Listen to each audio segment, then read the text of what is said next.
In Mariupol, the railway station and an occupier's base have been destroyed. The main intelligence directorate blew up a strategic gas pipeline in the Tyumen region. Long-range missiles funded by Germany are on their way to the armed forces of Ukraine, and Trump is preparing 500% tariffs for the Kremlin's allies. Lavrov arrived in North Korea to beg for help. Next on his route is China. On the occupied territories, sham trials are being held. Ukrainians are being sentenced to 18 years for donating to the armed forces of Ukraine. The Russian Minister of Defense is flying his escort mistress around on a military plane. Hello, my name is Yulia Kokan, and right now, here are the main stories. But first, like this video if you support Ukraine, and subscribe to our channel so we don't lose each other on YouTube. In Mariupol, a railway station and an occupier's base have been destroyed. Late in the evening on the 11th of July, explosions were heard in the area of occupied Mariupol. Energy facilities came under attack. According to local media, the settlements of Mirny, Volonterivka and the Kurchatova neighborhood were left without power.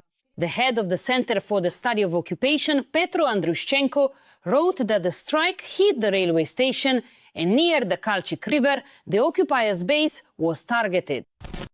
Kalchik. The strike hit the railway station and, as a bonus, fragments also damaged the electrical substation that supplies a significant part of Mariupol, Volnovaka and the surrounding areas. The substation was partially repaired, but things are not going so well with the railway. A couple of locomotives and about a dozen, unfortunately empty railway tank cars won't be going anywhere anymore. Plus, the tracks were hit, so anyone wanting to travel to or from Mariupol by train will have to wait at least a couple of days. To the northwest, west of Kalchik, an enemy base was struck. During the night, 3 ambulance crews transported people from there to the Mariupol hospital in the Kalmiuski district. 12 people with injuries of varying severity were admitted. As for the good Russians and their military equipment, to clarify, it was an excellent night. Finally, Andriushenko also shared actual footage of the Mariupol explosion. Mariupol explosion. How did it happen? Here's photo proof from the scene in Kalchik. Beautiful. And in the swamps, they've also lost strategic gas.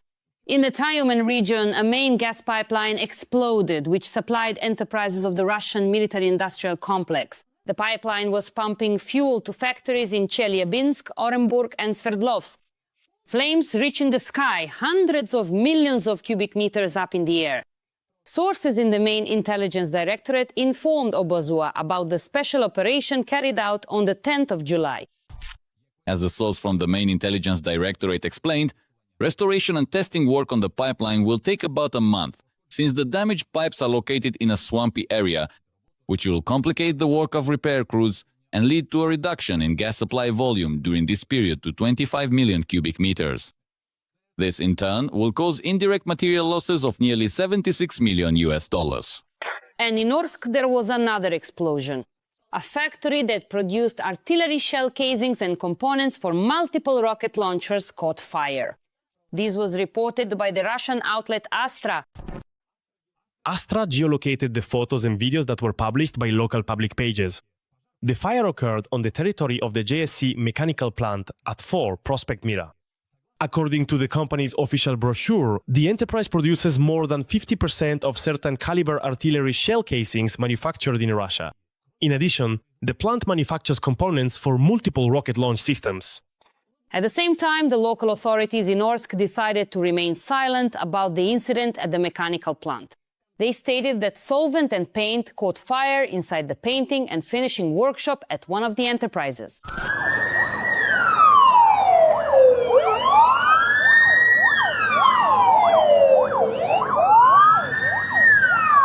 Well, that's just typical Russia. But what can I say? I actually like this kind of thing. Let's have more of it. Long-range missiles funded by Germany are on their way to the Ukrainian Armed Forces. This was announced by Major General Christian Freuding from the German Ministry of Defense. According to him, the first missiles will arrive by the end of July, followed by hundreds more. This will significantly strengthen Ukraine's air defense and overall capabilities in the coming weeks and months. This is the result of an initiative that was launched only at the end of May. And already in July, Ukrainian forces will receive new weapons capable of striking deep into Russian territorial depots, headquarters, airfields, and even aircraft. And while Germany is arming Ukraine with missiles, Trump is preparing a different kind of weapon, an economic one, writes The Telegraph. According to the publication, the US president plans to change the approach to Russia to one of tougher financial pressure. According to rumors, his key player, Treasury Secretary Scott Bessent, a former advisor to George Soros, is preparing decisive measures. The bill on sanctions against Russia, initiated by Senator Lindsey Graham, has already been submitted for consideration. According to its provisions, any country that cooperates with Russia in a number of areas would be subject to 500% tariffs on all goods and services imported into the United States. This would effectively mean a complete embargo for the Kremlin's trading partners. And let me remind you, Donald Trump has announced an important statement regarding Russia this coming Monday.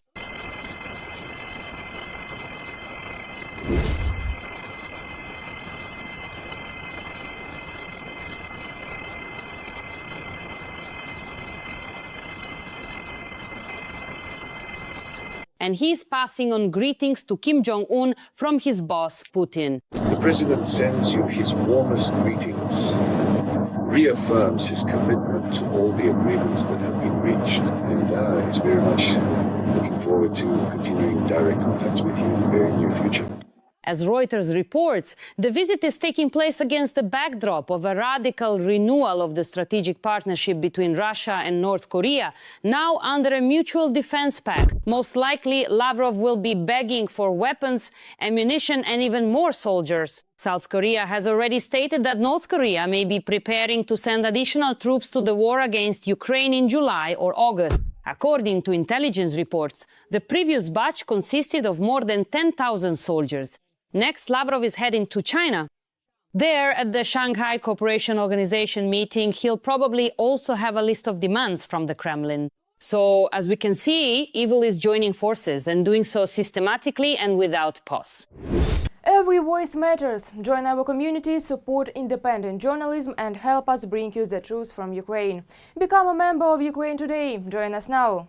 In Finland, a former fighter of the Russian PMC Wagner was detained after illegally crossing the border on June 17th. According to a Finnish publication, a man named Yevhen entered the country near the city of Kite on a wooded section of the border where there is no fence. Border guards detected the former Wagner member thanks to the cooperation of sensors and immediately detained him. He is currently being held in a temporary detention center. Yevhen himself admitted that he fought against Ukraine as part of Wagner, but now he criticizes Russian commanders and accuses them of abandoning their soldiers to rot in the fields. On social media, Yevhen posted photos and videos that confirm his participation in the war. In some of these materials, the Wagner patch can be seen on his uniform. In interviews with Russian propaganda channels, Yevhen spoke about the fighting in Ukraine and claimed that he voluntarily joined the Russian Federation forces in 2022, underwent training with Wagner, and took part in operations in Bakhmut. Russian and Ukrainian media report that he previously served as a company commander in the 433rd Motorized Rifle Regiment of the Russian Armed Forces and took part in fighting in eastern Ukraine, including near Selidov and Bakhmut. Finnish police are conducting an investigation into the possible involvement of the detainee in war crimes. At present, no official charges have been brought against him, while the detainee is seeking international protection in Finland, but a decision on granting asylum has not yet been made. The Russians have turned the occupied territories into a zone of repression and show trials. Ukrainians are being sentenced to decades in prison for donating to the armed forces of Ukraine. In Luhansk region, in the Russian-occupied town of Novoydar, an entire family was convicted on charges of assisting the Ukrainian army. Alexander and Irina Ryshkov received prison sentences of 18 and 16 years, respectively. A video appeared online showing Alexander Ryshkov in the courtroom making a trident sign with his fingers over his heart directly at the Russian propagandist's camera. Do you admit your guilt? Number. You don't admit it? Why? That's all. No, that's all. What is your name? No one calls me. According to Russian sources, the Ryzhkov's 21-year-old son has also been arrested and is under investigation. He is accused of espionage and sabotage in favor of Ukraine. And in occupied Melitopol, local resident Andriy Gerasimenko was accused of treason by the Russians and sentenced to 14 years in a high-security prison for transferring just over 2,000 hryvnias to accounts linked to supporting the armed forces of Ukraine.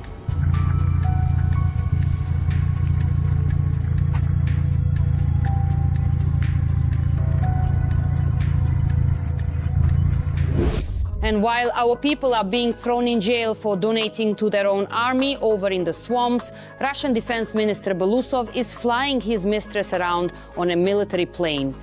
Escort Maria Shalaeva posted a video on Instagram in which she said she flew to the close-to-civilians airport in Rostov-on-Don on a military plane. According to her, she took advantage of this opportunity to visit her lover, whom she calls a man from the Kremlin. See for yourself.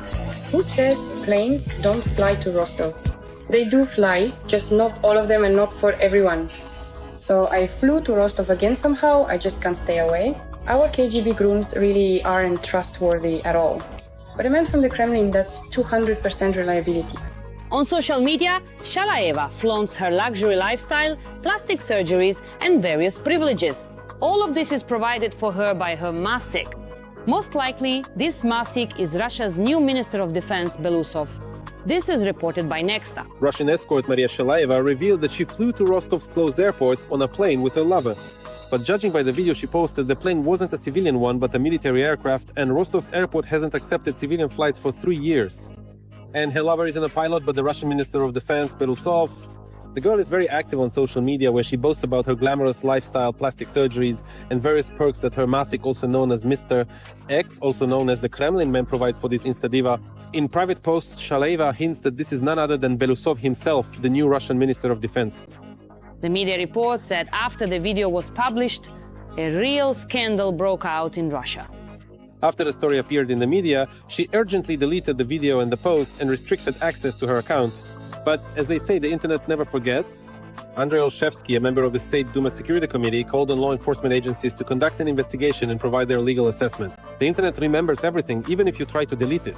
Russian military blogger Fighter Bomber stated that Shalaeva's boyfriend has already been identified and the aircraft crew has been suspended from flying. In short, the crew that transported Madame Shalaeva has been found and her father has also been located. The crew has been suspended from flights and will be subjected to censure and other disciplinary procedures. The entire crew will be called in to report to the commander following the established protocol. Well, who else would it be? Passengers are not within the jurisdiction of the Commander-in-Chief of the Aerospace Forces. No one will be punished for the video with the sprats because it's about themselves, and anyway, that's a different matter. Let's disperse. This crime has been solved. And what do you think is Masik really the Minister of Defense of Russia, and will he get in trouble for this? Write your thoughts in the comments. Meanwhile, there's another rift in the French presidential family. It seems the Macrons have had another argument. Footage has surfaced online showing Brigitte Macron ignoring Emmanuel's hand right during an official meeting with King Charles III in Britain.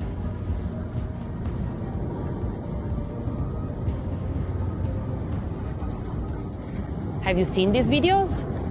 It's awful. And just a couple of days ago, Brigitte also refused to take the president's husband's hand after arriving in Britain. But the most scandalous incident was their argument right in the airplane cabin.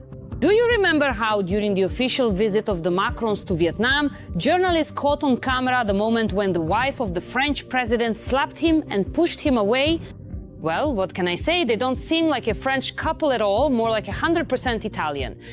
And what do you think, is it appropriate for a president and his wife to sort out their relationship so publicly? And do you think the Macrons will make up this time? Share your thoughts. It'll be interesting to read them.